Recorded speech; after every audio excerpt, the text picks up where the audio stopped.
Hello, and welcome to this session. This session tries to bring across two key learnings. The first learning is a reflection on the digital transformation of education from a pedagogical technology perspective.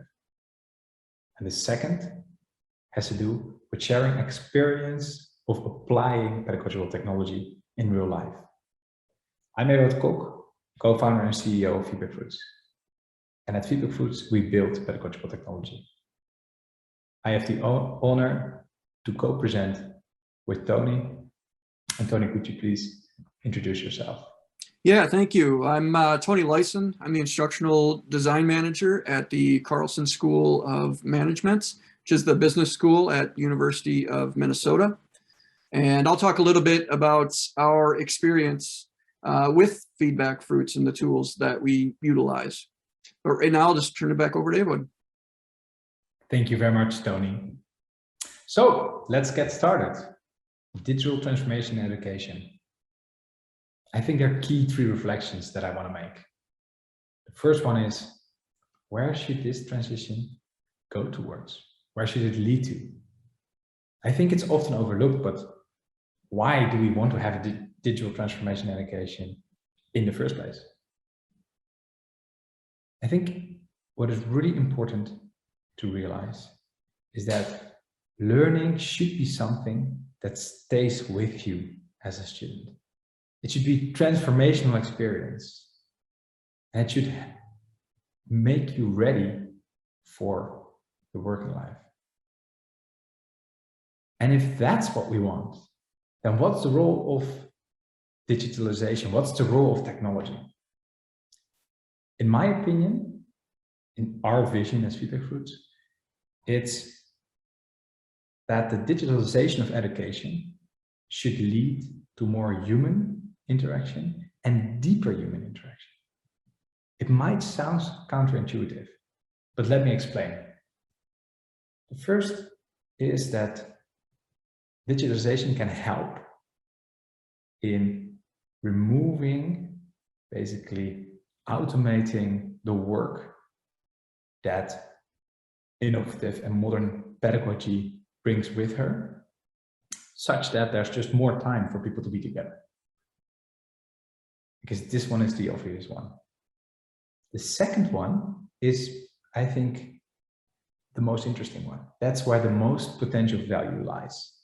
And this is in making sure that the interaction that happens when the humans are together is actually of a much deeper layer, a much more transformational experience, a real learning experience.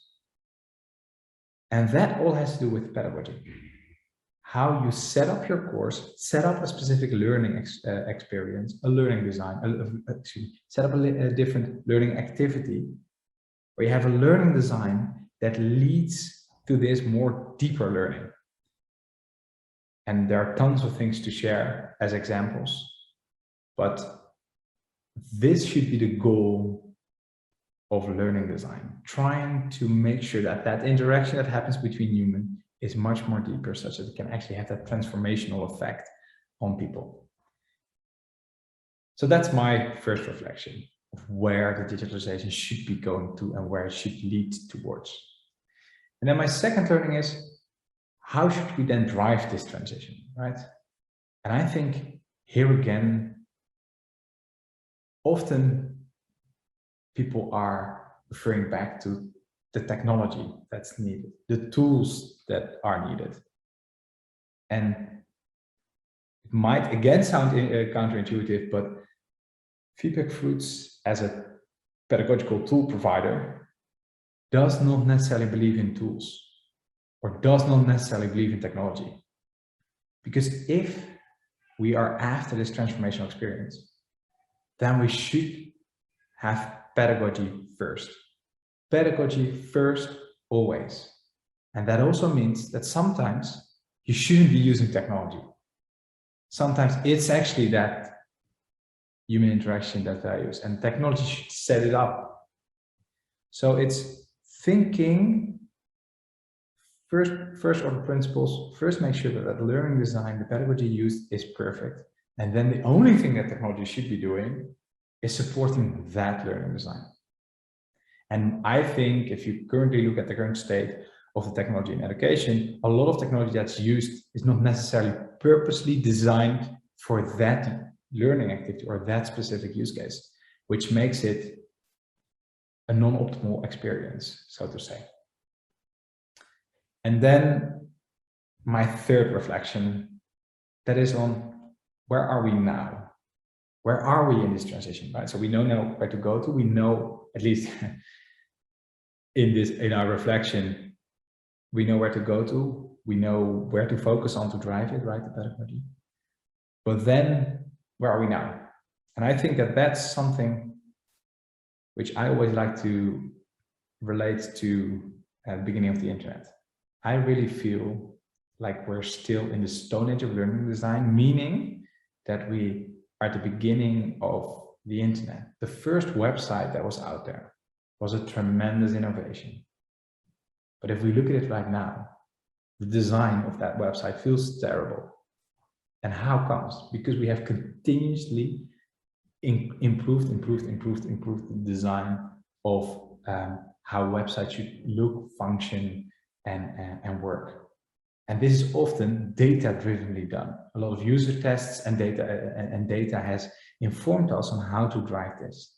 I think a similar principle will help us move out of the, between brackets, stone age of learning design, and where we have to continuously work on trying to, on the pedagogy, try to find out what works even better in engaging students in the learning outcome, as well as for student satisfaction.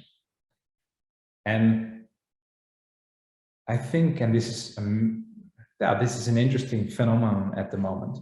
Like, if you look at COVID, if COVID would have happened 5 years later, we probably wouldn't have had the teachers that had to go from that traditional way of teaching an offline experience to the COVID online experience, and where they were like, oh, this is such a bad experience. The reason why we did have that from teachers when we transitioned in COVID was because those teachers, luckily not all of them, applied a traditional pedagogical method completely online. And that's just set up for failure. Luckily, we've also seen the examples of teachers or institutions that already further in their learning design, the pedagogy that they used. Those, we could see all of a sudden the real benefits of the digitalization of education. So COVID has helped speed up that front group, but it also unfortunately has delayed the transition of that group that just applied that pedagogy. And I think this is why it's, to convince that group that you still need to make the change, I think, is why the understanding that it's not the technology that matters, but the pedagogy that matters is the key reflection that I would want to make. So, well, this is just some reflections, transitions on paper, but in reality, the transition comes from the reality. So let's switch to Tony. Tony, could you explain us a bit more on the experience that you had with applying pedagogical technology in the reality? Yeah, thank you. So I'll kick this off just kind of talking about our needs and the problems we were encountering.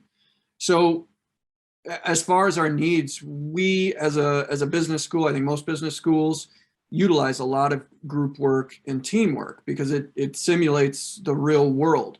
It's going to be stuff you will be able to use for the rest of your life. And so we do want to incorporate that as much as we can within our coursework and within our curriculum. And then another big thing is the ability to assess your peers, because that really does not only demonstrate a deeper understanding of the content, but it also helps build that understanding at the same time. So those two things were really the two things that we wanted to address. And we'd already been doing quite a bit of group work and peer review. As far as how we approached that in the past,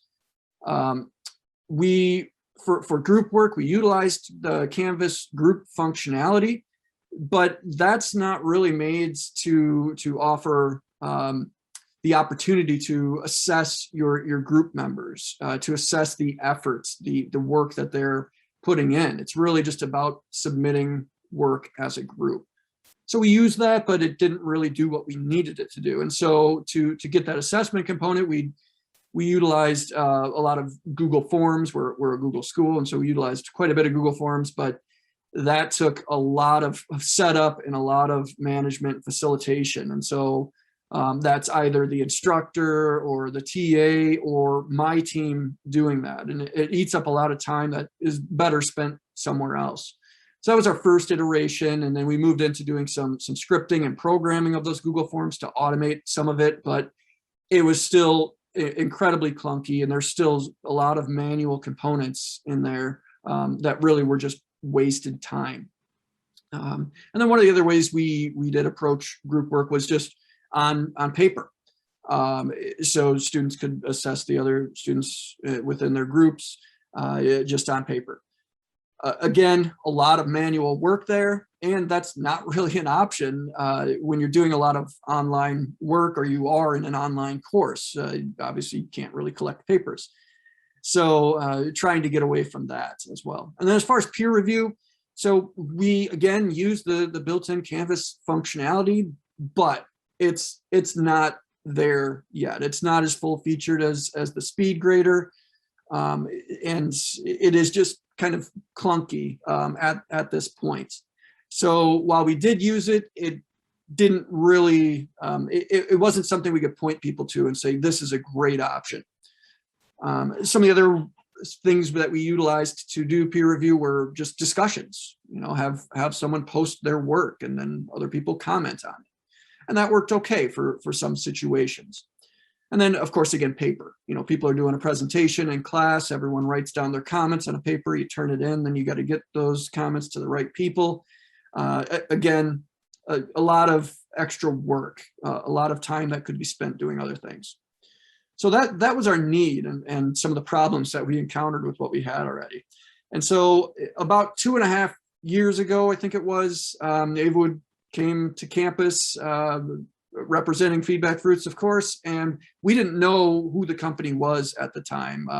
Someone else from our university had been in touch with them, and we were just invited to see what they had. And we saw that they did group member evaluation, they did peer review, and so we were interested enough to give it a look.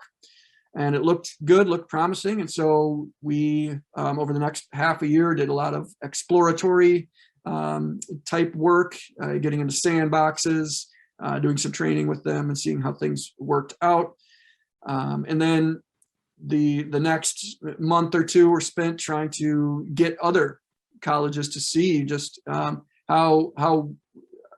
usable this tool was, how much it improved the experience for students in all courses. And so we were driving, trying to push that grassroots effort to get the university to adopt the tool, and then COVID hit. And so that was kind of obviously a huge hurdle. Everyone shifted their focus to what was available already and trying to serve the students with what we had.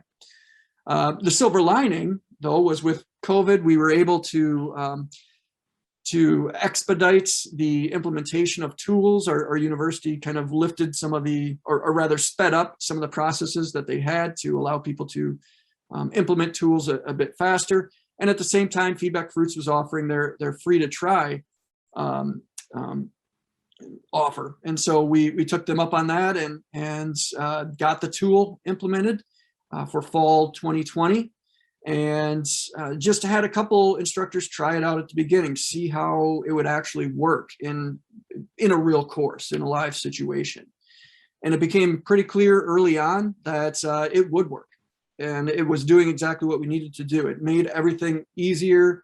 It made it easier for us, made it easier for the instructors, TAs, students, just all around. And it was just a good experience. And it built out the activities that we had always wanted and made them very, very easy for everyone. And so we began to recruit some more instructors for that spring semester, which we're going to continue into a larger pilot in spring semester, which this would have been just last spring, 2021. And one of the people who was interested was one of our marketing instructors. And he had a unique use case in that he taught several sections of one of our intro to marketing courses. And some of it was synchronous, some of the sections were asynchronous. Each section was rather large, around 100 students, anywhere from 92 to 120 something students. So he served a lot of people. And he was already trying to do peer review in those, and he was doing it. But he was doing it in the way that I've already mentioned, kind of piecing together all these different technologies. And it took so much effort to make everything happen and to pull it off. And even then, it wasn't really a great experience for everyone. So he was very interested in FeedbackFruits, and we worked with him, and he actually worked with the company as well to build out some of his use cases and began implementing them pretty much right away at the beginning of the semester. And it quickly became clear to him that this was going to be a time saver, and not only a time saver, it would also allow him to do more of these types of activities and really get the students, help the students have a lot more interaction in the course between each other and become more engaged in the course. And he was so pleased with how it performed in the classes that he ended up presenting at the end of spring semester at a conference on FeedbackFruits and his experiences with it. So he did mention some negatives. There was, some of the assignments are kind of locked down once you launch them, but it makes sense in some regards that you might want to have things locked down after they're already launched and students can access them. So that was one negative. One of the other things he mentioned was student view. Our instructors and we as well like to look at things as students before we actually put them into production. And that was lacking in FeedbackFruits, but I believe they've either released that or it's due to be released very soon here. So that will no longer be an issue. As far as the positives, a ton of positives. As I've already mentioned, the instructor mentioned it just saved him so much time and so many headaches, not having to manage all these different forms and having the TAs do all this work. And one of his quotes was, or he mentioned that he joked with his TAs that they get to take the next 2 weeks off because they no longer need to do all the management facilitation of these things. One of the other things he said was it allows us to do things we know make the class better, but are logistical nightmares. And I think that's really important. There's these strong tools, activities that we know are great pedagogy, great approaches to teaching and learning. But instructors will avoid them because it takes so much effort to try to pull these off, and especially in larger sections. And that's what FeedbackFruits really allowed us to do was scale these things up that people previously only would have done in a section of 10 or 20 students. Now they can do it in several sections of hundreds of students and do it well. We did also survey the rest of our faculty who were in the pilots, that broader pilot in spring, and overwhelmingly positive results. Some of the things they mentioned was ease of use, how well it integrates with Canvas. That's an important thing.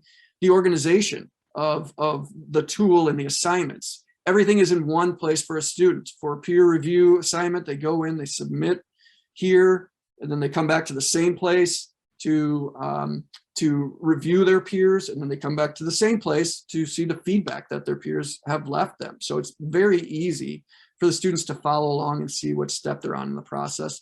And likewise, the instructors can see where the class is as a whole on any assignments, and then dive down into the individuals as well and see where individuals are at.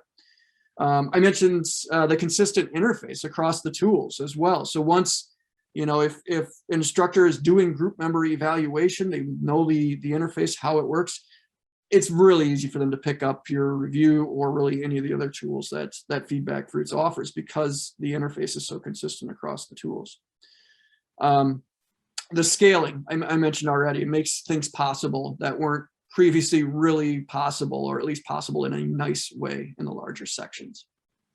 So we are now in our first live licensed semester with FeedbackFruits. We're trying to grow out our user base, get more people involved, and luckily a lot of our faculty are kind of evangelizing on our behalf as well. They're pulling their fellow faculty and knowing the struggles that exist and doing these kinds of activities. So they let their peers know that, hey, this tool's out here and it works really well.